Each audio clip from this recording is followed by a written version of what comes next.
1, 0, and liftoff.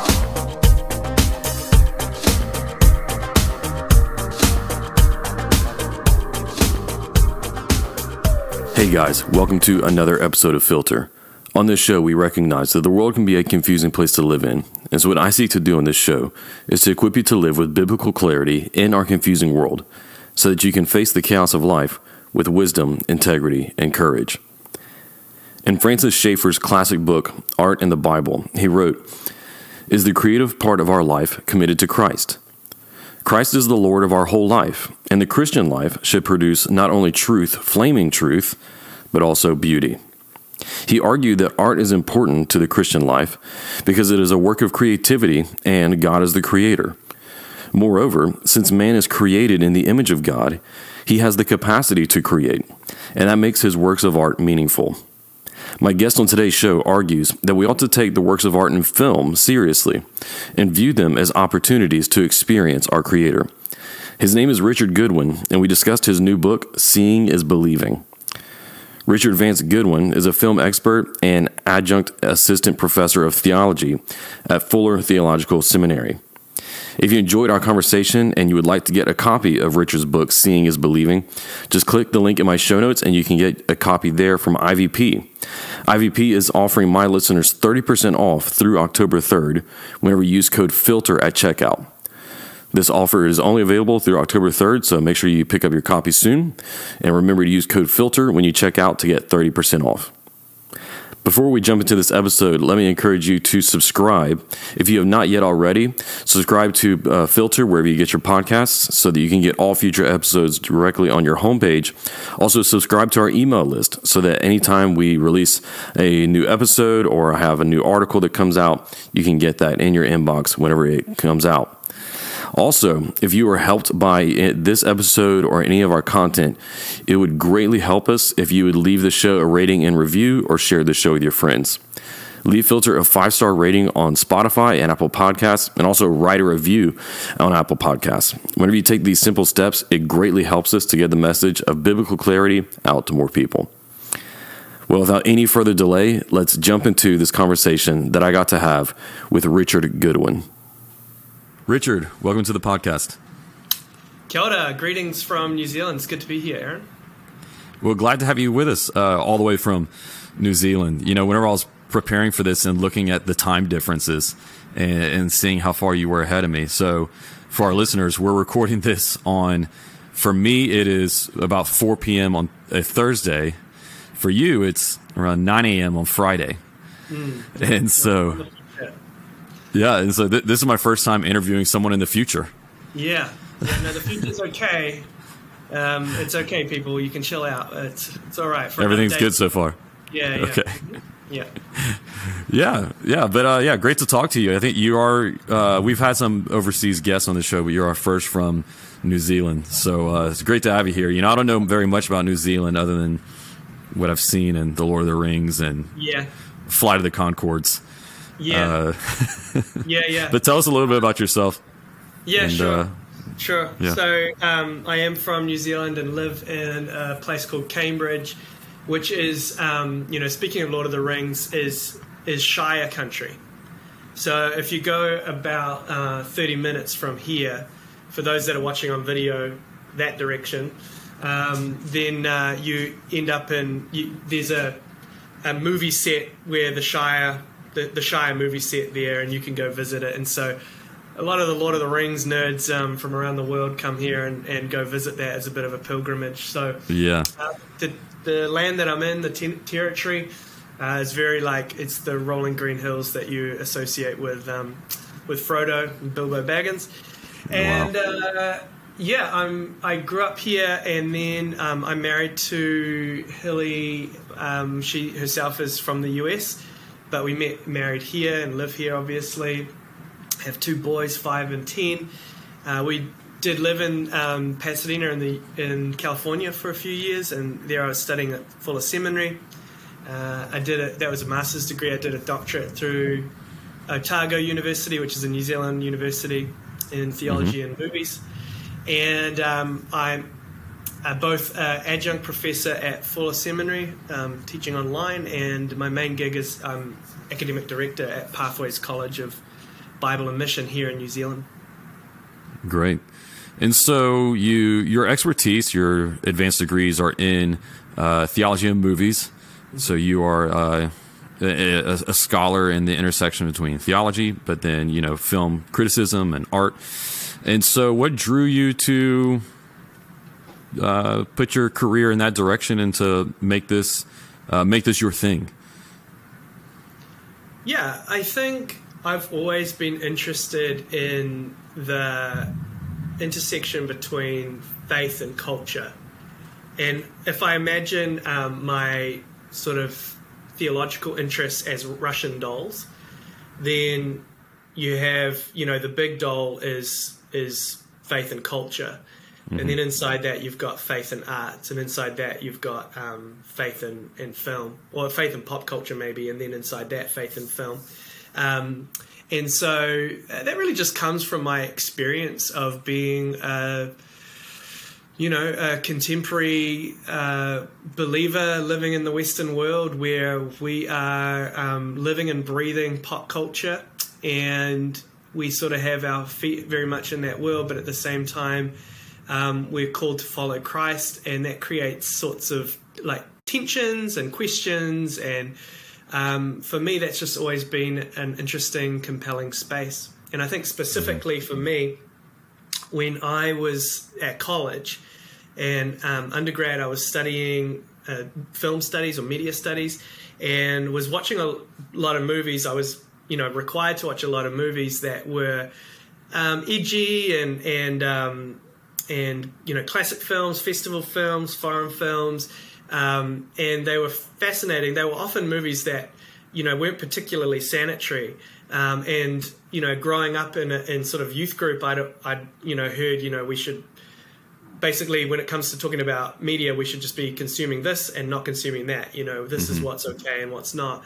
And I found that a lot of these films that were perhaps would be looked down upon by folk in my youth group or my church were nevertheless extremely powerful and seemed to have something to say. And so I think that sort of tension, of saying, okay, there's something interesting going on here in pop culture, or lots of interesting things going on, that we should be able to engage with as believers. I think that was just a challenge for me in my young adult years, and that was probably the beginning of that journey. And so in terms of why I've ended up there, it's just because that's what I find compelling in my own faith. Yeah, that's great, and I can identify with that, and I think that a lot of people can. For those who have been privileged to be able to pursue what their heart's just passionate about. I completely understand. I'm someone who loves movies, but I'm not a artsy movie guy. And to me, the pinnacle of art in movies is Top Gun Maverick.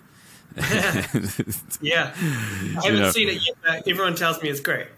It instantly jumped into my probably top 5 maybe. But no, I like to hope that I have a good taste in movies and can see the difference between a film that is truly a piece of art and then one that's just about entertainment.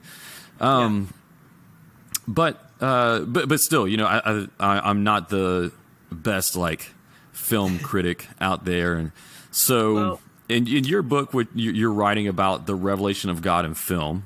And so what do you mean by that? Yeah, sure. For those of us who, are just kind of your average Joe when it comes to watching movies. Yeah. Well, let me just say before I answer that question that there's no shame in, loving Top Gun Maverick or Marvel films or Star Wars or any of that stuff. There should be a little bit of shame with Marvel films. I've got my own sort of tastes, and then they don't always lean that way. But I think what I find really interesting and compelling about this whole area of sort of theology and pop culture generally is that it's popular. It's like, it's what people are watching, and it's what people are consuming, and it's what people find compelling. And so I kind of feel like we as the church should be there and engaging with it, and talking about it, and digging around and seeing what is it about this that is resonating with people. So I have to confess too that my book does lean a little bit towards fairly artsy, elitist movies, but that wasn't by design. In a perfect world, there would be a good mix of different kinds of films, but there are some kind of complex reasons why the movies I focused on were a little bit on the artsier side. But and I won't go into those right away unless you want to. But no, that just to say that, to affirm you and say, hey, if that's your taste, then that's all good. And when it comes to the question you asked about revelation through film, I think that that's potentially something that could happen in any film, regardless of what your tastes are. But what I mean by this is, revelation is God revealing God's self to us. And I remember my first class, literally my first class, and the first couple of lectures of my first class at Fuller Seminary as a master's student was on systematic theology 1 with Professor Linda Pecor. And she started with Revelation. That was what we started talking about. And it probably took me a good couple of hours before I realized we weren't talking about the book of Revelation. Mm-hmm. We were talking about the theological concept. So, I started out not knowing a lot about Revelation. But, Revelation is God revealing God's self to us. And that's really the answer to how we know anything about God. How do we know anything about God? Revelation. God reveals who God is to us, and there are different kinds of revelation. So one way that particularly Protestant theologians have sort of sliced it is that they've said that there's special revelation and there's general revelation. And special revelation is primarily the person of Jesus Christ. It's if we want to know who God is, we want to understand or have some knowledge of God, then we primarily get that through the person of Jesus. And in a kind of indirect way, the scriptures, because the scriptures are the story of Jesus. They are the witness to Jesus. So we consider them part of special revelation too. But that's not the only way that we can know something about who God is. People may know something about God without scripture, without knowing anything about Jesus. And we see examples of this. A couple of really kind of clear examples are in the book of Acts, where Paul, in Acts 14, and then in Acts 17, he's engaging with pagans, people who don't know the Hebrew scriptures. Now, it's interesting, up until that point in the book of Acts, Paul, whenever he's preaching to people, he's usually preaching to a Jewish audience, so he refers to their scriptures. But then when he starts talking to the pagans, people outside the Jewish diaspora, and he doesn't appeal to scriptures. He doesn't appeal to that because that is not a form of revelation that they would recognize or acknowledge at this stage. Yeah. So instead he appeals to what theologians sometimes call general revelation. So in Acts 14, he says, look around you, basically. He says, God gives you crops, he gives you rain, he fills your hearts with joy. And so revelation, we can learn something about God through just nature and life itself. And that's what theologians have called general revelation. And then it may be even more relevant to our purposes in the conversation about film is in Acts 17, Paul is giving a talk to a bunch of really educated people from Athens. And he doesn't appeal to the scriptures initially. He appeals and quotes their own poets. Yeah. He says, we are his offspring, and in him we live and move and have our being. And those are quotations from a couple of Greek poets, Aratus and Epimenides. Interestingly, too, those poems that he quotes are poems written about Zeus. But Paul is taking parts of that and sort of saying, okay, maybe not the whole poem, maybe not all of it is correct. It's directed towards the wrong god or a false god, but but there are elements here that are true and we can take, and he actually uses that, and so there's an example again where there's some sort of true revelation or true knowledge of God that is being intuited by these pagan poets, and amazingly some of their words have actually become part of special revelation, part of Scripture.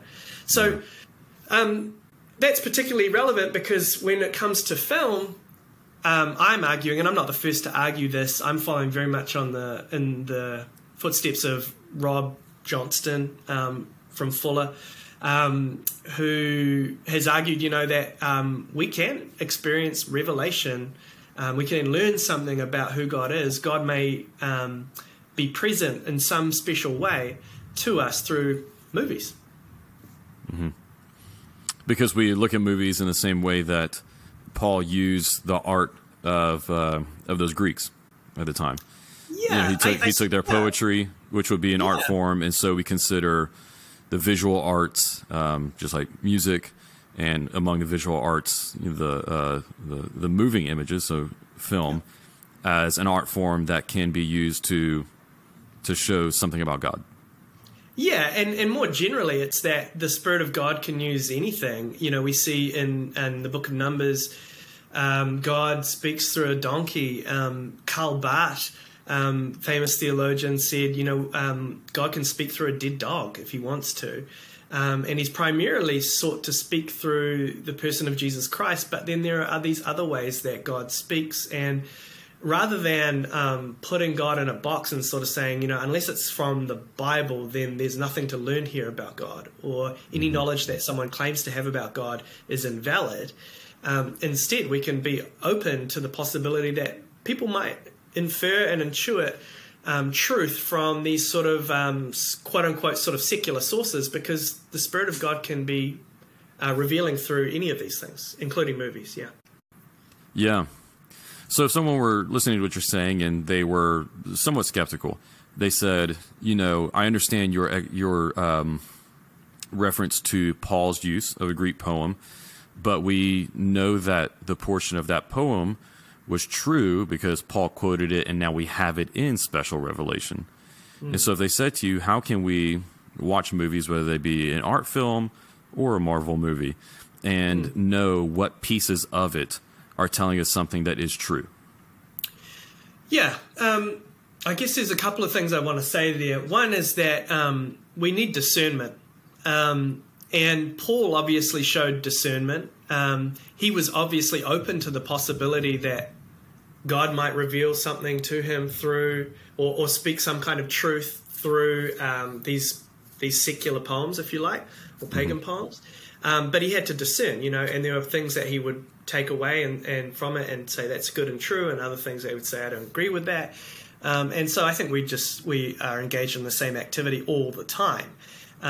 When we engage with culture, we have to discern, and then and it's not just about discerning truth. It's sort of saying, I guess the sort of second part of my answer is that the kind of revelation that I'm primarily focused on in this book are moments where people really feel God speaking. So even more than just intellectually picking through a film and saying, "Oh, this bit was good and true, and this part is not."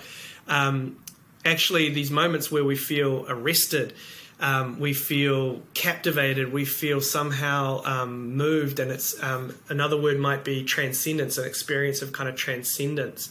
Now, these I don't think are necessarily common experiences, and they don't just happen with film, but I think it's possible that we can have these kind of very profound moments where we can't always put them into words, but they're not easy to articulate sometimes, but they can be ways in which God is speaking to us, or just present to us, or real to us in a way that kind of goes beyond our normal mundane experience.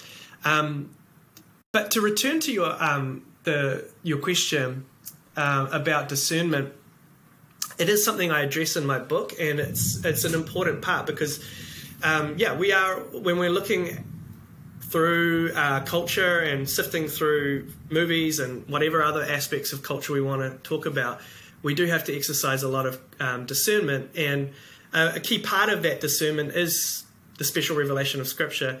And even more importantly, I would say, the person of Jesus Christ. So our number one criterion for discerning is, does this accord with what we know of Jesus? Yeah. Yeah, that's good. And I think that it's also something that can be discerned well if we do it with others. Assuming it's others who are also knowing the Scriptures, endeavoring to grow in the Scriptures, filled with the Holy Spirit as we do, then I find that really helps too, especially whenever you are evaluating something like art. Because I think you just drew a distinction that I think is really helpful between the intellectual evaluation and sort of the more transcendent or experiential evaluation. And I know, at least with myself, I tend to be more of a heady person.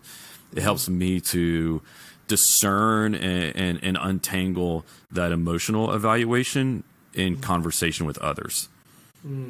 Yeah, I 100% agree. And again, when I talk about our criteria for discernment in my book, then yeah, absolutely, I draw on what's sometimes called the Wesleyan quadrilateral, which are the four sources of revelation and how we can discern truth. And so we have Scripture, we have tradition, reason, and experience.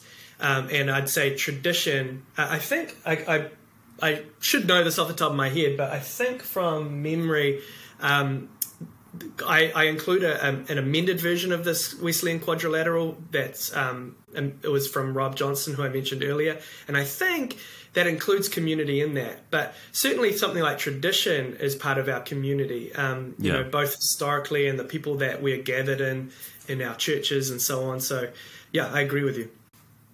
Yeah.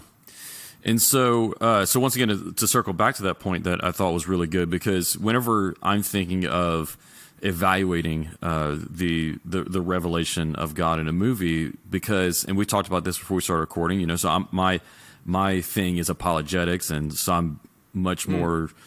I immediately go to like the kind of philosophical standpoint, and so for me, it tends to be just an intellectual exercise of the, like, what were they saying, whether it be in propositions or in just presentations of images. Whereas what you're talking about is something that is more experiential. And so what you're talking about is how, not just how a director can express something that may be true about God, but how even inadvertently God could work through a film to show us something about Himself, to touch our hearts, inspire us, convict us, or else.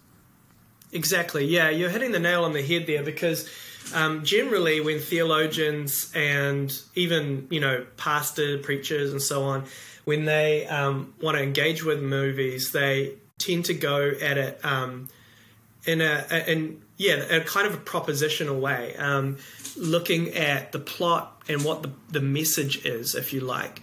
Now, there's nothing wrong with that. That's important, in fact, because most movies are narratives, and there are sort of propositional aspects to that.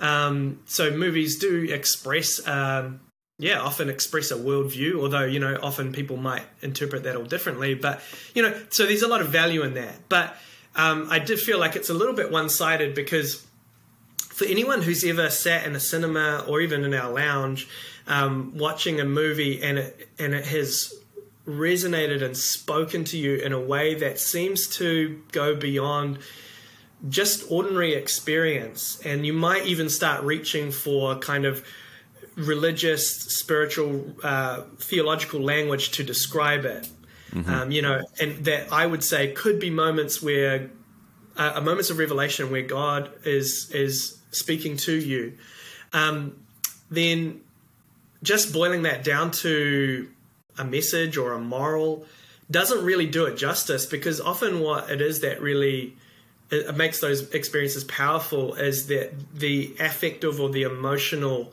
flavor or dimension of it. Most people could probably relate to having seen a film that really moved them, whether we want to say that's God or whether that was just a powerful emotional experience. But regardless, a movie might have moved somebody, but then to go beyond that and then say, you know, well, the moral of this story is, you know, we should forgive each other, and kind of just boil it down to that, it feels too reductive. And what I want to do in this book, or what I've tried to do in this book, is focus on images and emotion, not because narrative and the sort of propositional content and so on of a film is not important, it is, but just to sort of balance things out and sort of say, actually, image and the way a film is crafted, the aesthetics, and then therefore also the kind of emotions that they invite are actually an important part of the theological and religious meaning of film. And it's just something that we don't generally do. I think most theologians, I'm like you, Aaron. I mean, I'm heady. You know, I'm a kind of a thinker, and I've learned over time to sort of not just think my way to God, but feel my way to God as well. But, you know, probably my first instincts is sort of the intellectual approach, and that's what I've done in this book. Mm-hmm. But it's a sort of an intellectual approach to trying to make sense of this other stuff, this more affective, emotional kind of dimension of film watching. That's great. Yeah, and I think so that just highlights how any discerning Christian, whenever we're approaching a piece of art in a movie, other visual art, music, or so on, it's something we have to approach with our whole self, and not just analyzing it like we're a brain on a stick. Yeah. Because, like you said, I think it was a good way to put it. If you just walk away from a movie and say, okay, well, they were just making this statement, and make it just a very dry intellectual exercise. Well, let's say it was a good statement and something that's worthwhile and that we should accept.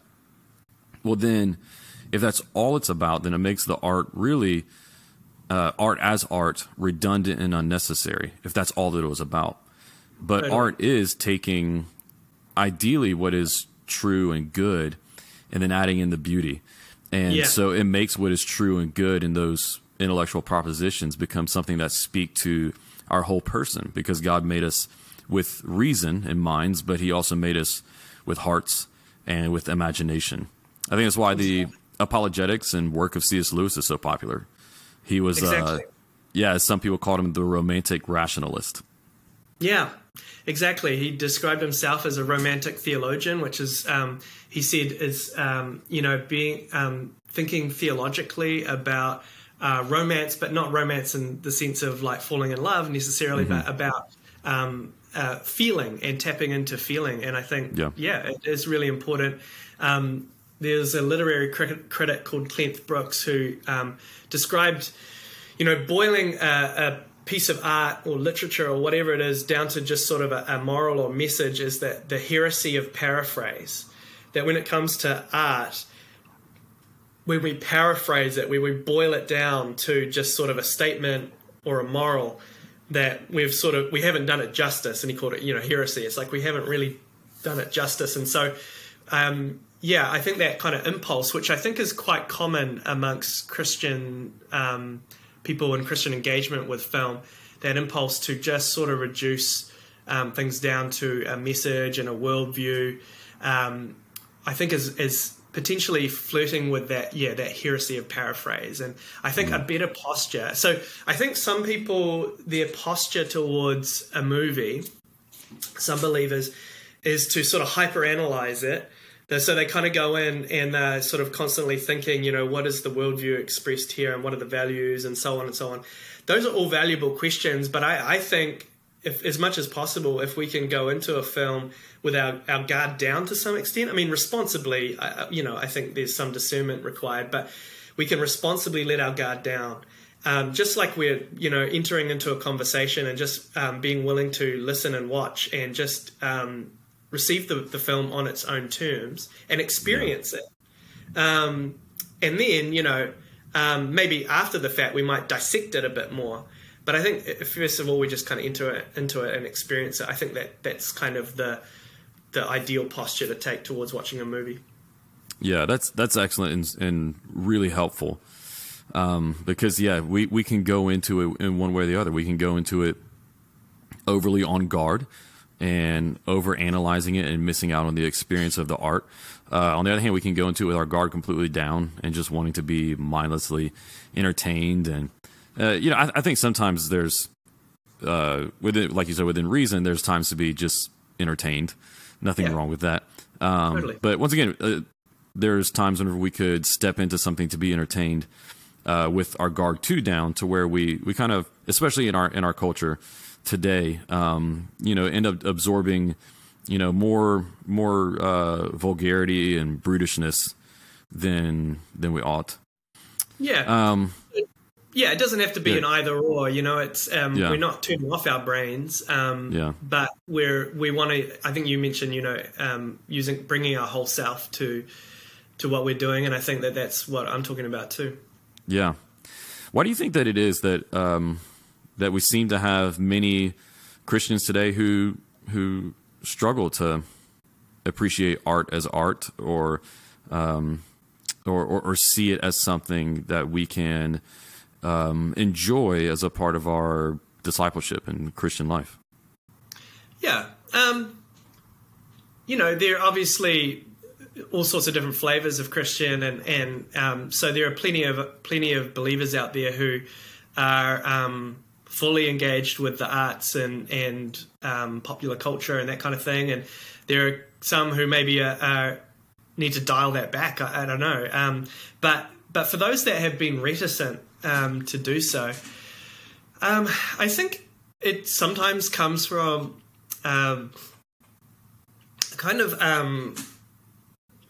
a dualism, a sort of an elevation of the spiritual over the physical, which has its roots right back in Platonic Greco-Roman thought, where the sort of body and anything bodily and physical is kind of at best unimportant and at worst evil.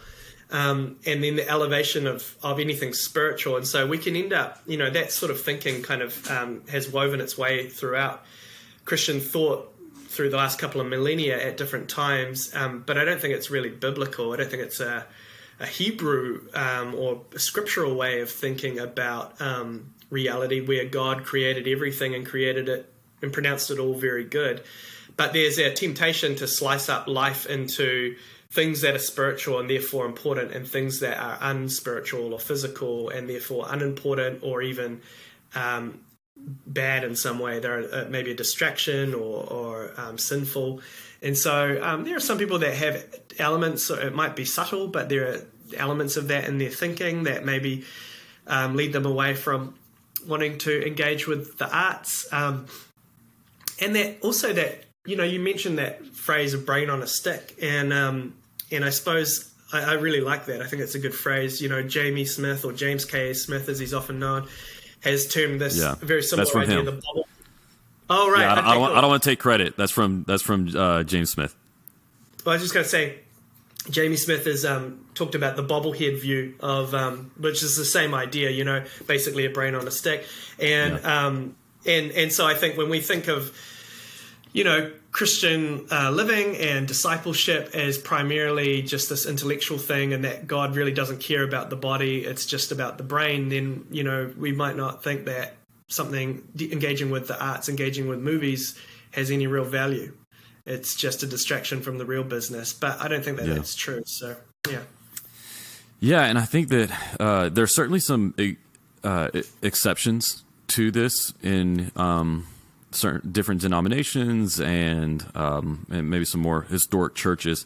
But whenever I think about just the architecture of many of our churches today, there doesn't seem to be an appreciation of art as something that can be glorifying to God or revealing of who God is.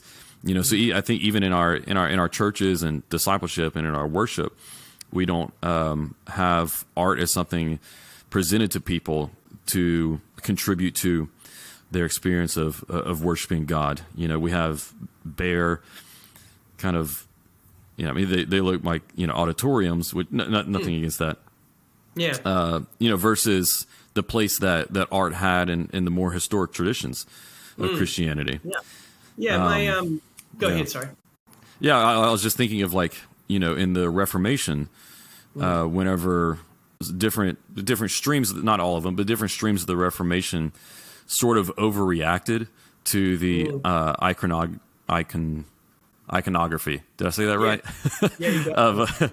Of the Catholic Church by removing all art and any images, from worship, because they're afraid of it kind of going into that idolatrous direction. And I think that there's certainly even a strain of that in some of our Protestant traditions today. Yeah, you're absolutely right. And I didn't mention that before, but that is a major reason why we Protestants have generally avoided any kind of image-based art. So we've kind of been okay with music, and we've been okay with literature. I mean, there's complexities there too, but yeah, visual art, there's often been a lot of suspicion. I don't know that there's a lot of that today, but we live with the hangover of it. We don't have a great, like you said, it's in our churches, or it's not in our churches, more to the point, but that history, that reticence is visible in our churches, and it's also visible in, I would say probably the lack of really great Christian filmmakers. I mean, there are some, and they're more emerging, but historically the great filmmakers have not been, people that we would perhaps identify as believers, although that's complex too. But going back to your point about architecture, my doctoral supervisor Murray Ray is that's one of his areas of specialization, and I remember in a lecture he was talking about a little while ago. He talked about the community center model of church architecture, which is really just talking about the auditorium approach, the auditorium model, and sort of challenging that. It's a bit utilitarian. And after that, I was kind of inspired to so I got invited by the building committee at my church to come and talk to them, just give a little devotion. They didn't really have any kind of topic that they wanted me to talk about, but I really went into some of this stuff and just sort of said, hey, I mean, I don't know that I used that quite as deep into that sort of the anthropology, the brain on a stick sort of idea, but sort of saying that we are these bodily, physical, imaginative, sensory creatures. And so part of how we grow and are formed is not just through the sort of intellectual cognitive stuff that we get inside, typically inside a church building, like the sermon, but actually the building itself might actually be part of that formation. And so I was encouraged because the building committee from that talk and that conversation that came from that really took that to heart and started thinking a little bit about, so they built a new, not a wing, but a new part of the building, and they really gave some thought into how to create a space that might be, meaningful and formative in its own little way. Now, it's no cathedral. Yeah. And one of the great things, of course, is that we can worship in a shack or out in the open, and of course, and that's cool too. Yeah. But there's just something to be said for, we are these whole creatures who respond to spaces and, arts and aesthetics. Yeah. So you talked about Christian filmmakers, and so I'll propose this to you. The greatest Christian film ever made, okay, agree or disagree, Shawshank Redemption. I disagree, but I don't think it's terrible. In fact, I know a lot of people who possibly would agree with you, or at least it would be up there for them. So I mentioned Rob Johnston. So Rob Johnston is a theology and film professor from Fuller, sort of a professor emeritus these days, and he's been one of the trailblazers in this field. And certainly he's written a bit about Shawshank Redemption. Okay. Yeah, so I think that's pretty up there for a lot of people. But, it's going to be different for different people. But at the same time, I think part of really what my project here is about was looking at films that do actually seem to be resonant and maybe even revelatory for a range of people. There could be idiosyncratic kinds of experiences that we have where you watch some goofy film and it speaks to you in a way that feels like maybe even God is speaking to you through it. God can use anything, but but there are certain films that seem to do it more than others, and that's partly what I'm sort of drilling into in this book, is like going, are there things that we can identify about this film or these films that seem to create or invite the audience into a space where they might be more receptive to God's voice. Now, I'm not saying that that we can, filmmakers can craft a film that creates revelation, because then it wouldn't be revelation. Revelation is God's doing. God is the primary agent of revelation. But they might be able to craft a film that invites audiences into a space where they're better able to receive God's revelation. And I think Shawshank Redemption for a lot of people is that. And certainly a great film. Yeah. So in looking over, and I don't know if I'd say it's the greatest Christian film, I was just throwing it out there. It definitely one of my favorites, just phenomenal movie. Deeply moving. So I was looking over your appendix of movies referenced in the back of the book, and like I said before, I'm not really like an art movie guy, and so I only recognized maybe 4 or 5 of the titles, and have seen maybe 2.5. I saw Silence was on there, and I'm a huge Scorsese fan. And so I had read the book Silence in anticipation of the movie coming out, and loved that one. I think you had a Pixar movie on there, if I remember right. Yeah, Inside Out. Yeah, Inside Out. Okay, so I'd seen that one, and then I watched half. I don't know if I could say half. Maybe the first 30 or 45 minutes of Tree of Life by Terrence Malick. You weren't feeling it? Yeah, I turned it off.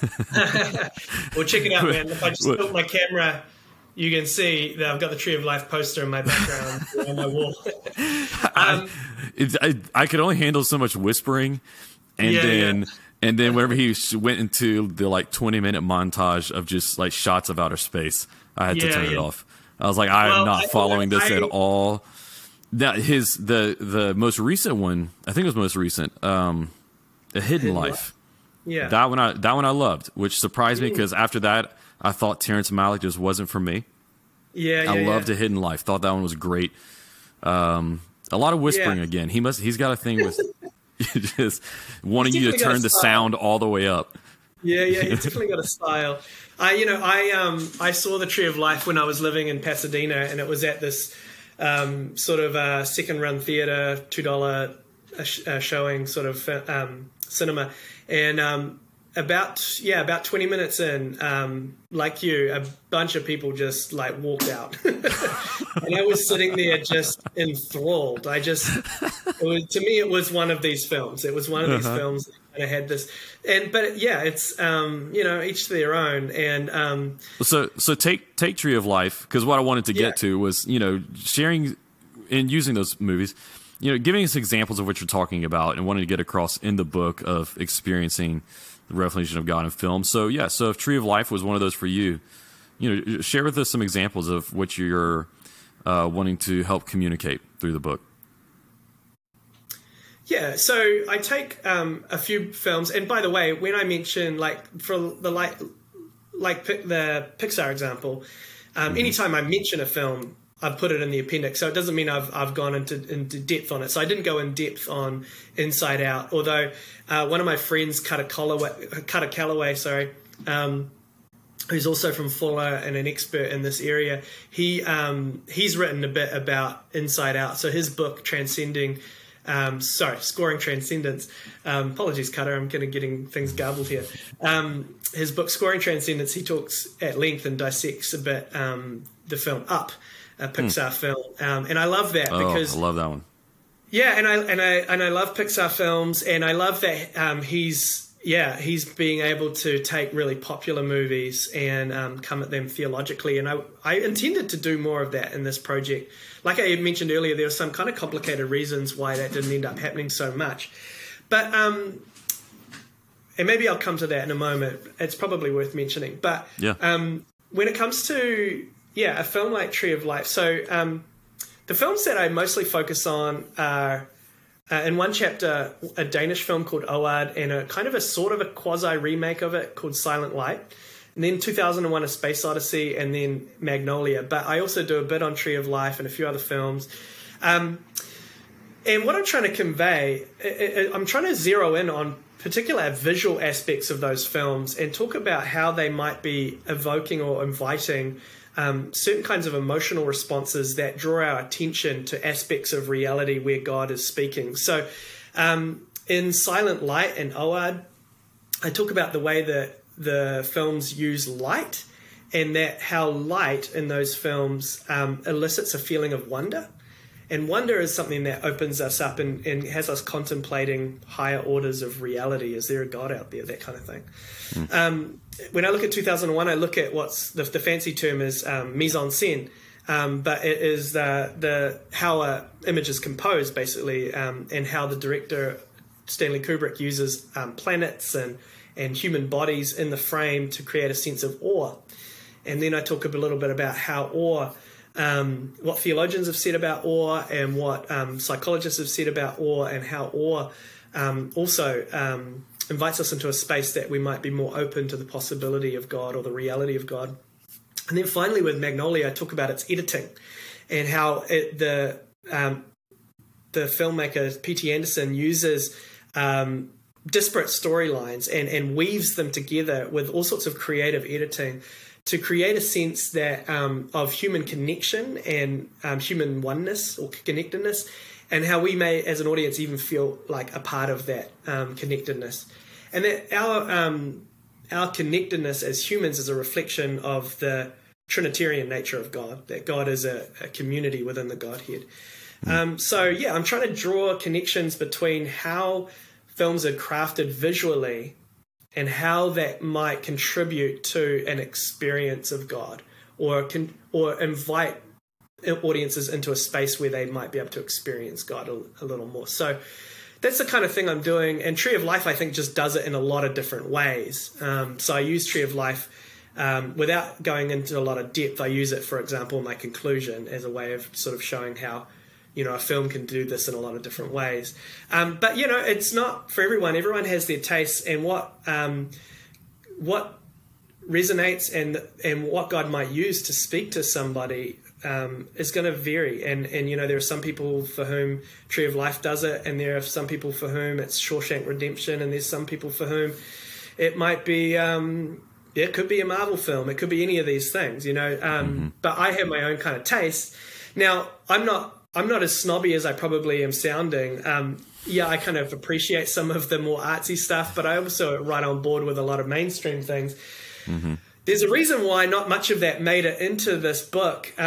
Because I was focusing on image, one of the things I discovered, and there's a scholar, Richard Goodwin, who wrote a little bit about this, that was really helpful to me, is one of the things I discovered is that if we want to look at how image itself really invites a kind of particular kinds of emotional responses from an audience, then the images are kind of a funny thing, because they tend to be subservient to story or narrative when you have a strong plot.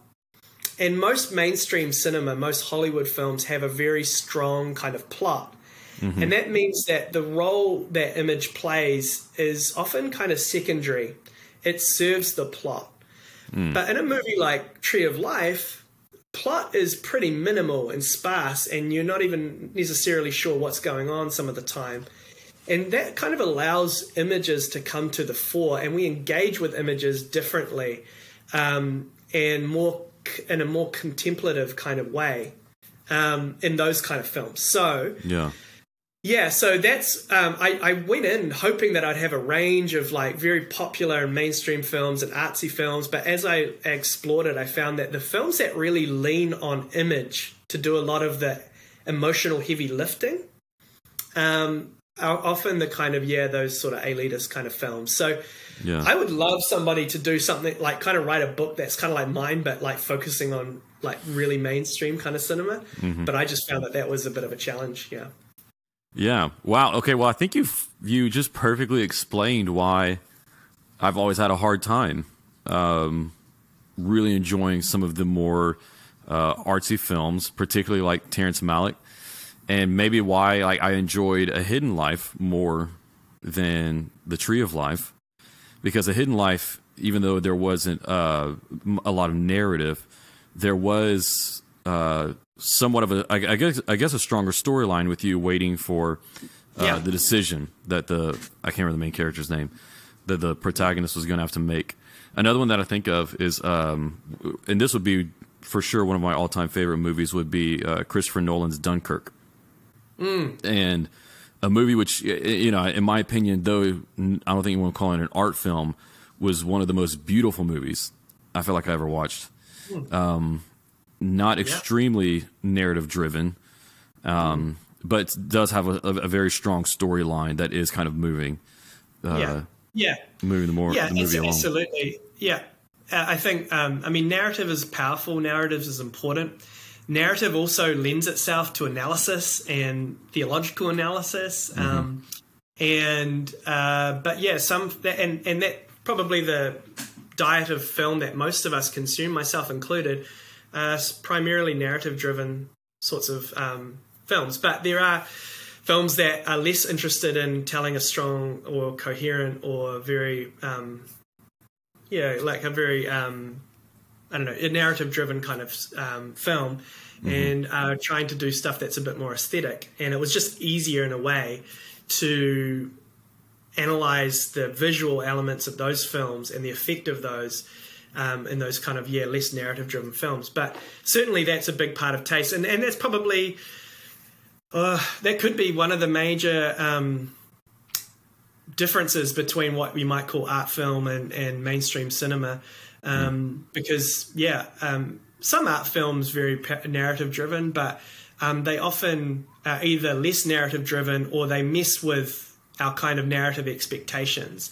Mainstream cinema tends to have a kind of, I wouldn't say a formula, but a bit more of a narrative emphasis and a narrative kind of pattern, if you like, that we understand and expect, and it is satisfying. And sometimes art film frustrates that kind of feeling of satisfaction that we often look for. And that can be frustrating, But it's a little bit like an acquired taste. I mean, you know, one of the funny things about acquired tastes is that they often end up being our favorite. You know, like... I'm not a wine drinker, but people that drink wine, you know, they just love wine. But I think most people would say it is an acquired taste. You don't just sort of start loving alcohol right out the gate. And yet that would be far preferable to them than soda, you know. And so I think once you develop a bit of a taste for these other kinds of films, you know, sometimes that can become a preference. And that's why we probably all have that weird artsy friend who would rather go see Tree of Life than Maverick, Top Gun Maverick or something like that, Yeah, I've got like 6 or 7 of those friends, so this episode is dedicated to them. But let's say that, you're talking to someone like me or one of our listeners who's like me and maybe wants to start to expand and refine their taste. And like you said before, like it's okay to have different tastes, of course. But someone's saying, you know, but I want to expand it some more and start to enjoy movies for more than just cheap entertainment and as works of art. Do you offer a framework or some steps to teach people to begin to enjoy movies as works of art better? That's a good question, and I'm not sure I do really. I mean, my first response. My initial thought when you were asking that question was just far more practical, which was just that there's a list of top 100 spiritually inflicted films that have been compiled by the Arts and Faith community, which is an online community of Christian artists and art lovers. And every few years they refine their list of 100 films. And what's the name of the group again? Arts and Faith. Okay, and they I'll include that in the show notes. Yeah, and they're connected to Image Journal, which is a Christian arts journal. Okay. And all the films that I focus on, really focus on, not ones that I mentioned in passing, but ones that are a special emphasis in my book, have come from that list, because I wanted to avoid picking films that were just personal favorites and actually pick ones that seem to resonate with a wide variety of people. But these films are, probably do skew away from mainstream. There are some that are very mainstream and very Hollywood, but there are a lot, that are from all over the world, and they're from throughout cinema history and drawn of various ranges of styles. But they're all films that community of people, of film buffs, have really said these are religiously resonant in some kind of way. And so I think that would be a good place to start, is just start looking at that and start picking out the ones that you think look promising, and see how you get on. But in terms of a framework, I don't really have much of a framework, except that I would just return to that posture that I mentioned earlier, which is just to let your guard down a little bit. Sometimes if you're going in to analyze it in terms of worldview and that kind of thing, which, a lot of Christians, especially intellectually wired Christians, often do approach film that way, you might, again, be frustrated because the films won't be sort of necessarily presenting their worldview on a plate for you to analyze. Yeah. I think it's better with these ones to go in and just kind of be open to the experience, and then ask yourself, what was my experience? Was that a positive experience? Did I enjoy it? Did I not? And then you start thinking a little bit about why and what it might be saying, and so on. And so, I think that's kind of the posture I'd recommend. The other thing is, I do think probably people that appreciate some of these more art house kind of movies are probably appreciating them both as entertainment and as pieces of art, in the sense that they're attuned to how they're crafted. And so if you're, again, you don't necessarily have to be sitting there dissecting it as you go, but if upon reflection you think a little bit about, you mentioned Dunkirk, and, Christopher Nolan is somebody who works in the kind of mainstream space, but does stuff that's really interesting and probably appeals to a wide range of film fans. And so, you've obviously have that ability to look at a film and kind of go, that was beautifully shot. And you start thinking a little bit about how it was shot. So I think that often that's how people appreciate more art cinema, is just that it's, they're attuned to not just the entertainment, but also the craft of film. Yeah. Yeah, and I think it might also mean just being more intentional with what we choose to watch. Yeah, absolutely. And so I think that list that I mentioned, the Arts and Faith Top 100, if you just Google Arts and Faith Top 100 films, it will come up. And that's a good place to start with some possibilities. Yeah. Well, before we go, what do you hope that readers of your book, or those who listen to this episode, take away from this conversation, and what your message is? There's a few different things. I think for anyone out there who's a filmmaker or an artist, I'd love this to be helpful to them, to think about not only the kind of message that they're trying to get through their piece of their form of art or their film, but also the kind of experience that they might be trying to invite from the audience, and how those two could perhaps work in harmony, the message and the experience. None of us can manufacture revelation, but we maybe skilled artists can perhaps invite audiences into a space where they might be more open to encountering God. So that'd be one thing. I think for those who are just movie watchers, I guess I would encourage them to think a little bit about, have you ever had experiences where you feel like God has spoken to you or been more real to you through a film, or through the arts in general? But even wider than that, just in terms of our lives as disciples, I think general revelation is a bit undervalued. And I think, the example of Paul is a really good one. When he met the pagans, his starting point with them was not the Bible, it was their experiences of God where they've already had it, revelation of God that might already have been in their lives that they haven't even noticed. Yeah. And so I personally think that that's a good starting point with a lot of people is, you will want to get to Jesus eventually, but if we're, as believers, we're able to start and identify where God is, and the Spirit of God is already working in the culture and in people's lives, and be able to identify those, I think that that's a really good starting point for dialogue in a culture where that is often, people describe themselves as spiritual, but not religious. And that would mean, I think, for a lot of people, they're not particularly interested or don't particularly respect maybe what the Bible has to say, but are open to the possibility that God is real and that God may even be revealing himself to them. So those are some sort of takeaways, I would say. Yeah, that's great. That's great. Well, man, I really enjoyed this conversation, and it's been helpful for me to just think through, the way that I view movies and appreciate them. And so, I really enjoyed it, and I appreciate the work you're doing.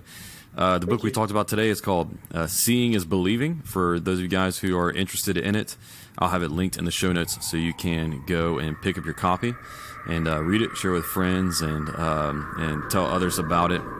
Richard, just want to thank you so much for joining us today here on Filter. Cool. It's been a real pleasure. Thanks, Aaron. Ka kite anō. See you later from New Zealand.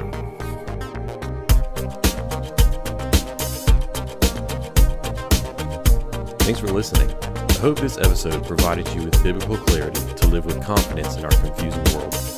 If you enjoyed this episode and you'd like to help support the podcast, please share it with others, post about it on social media, or leave a rating and review. To catch up the latest from me, you can go to my website, aaronchamp.com.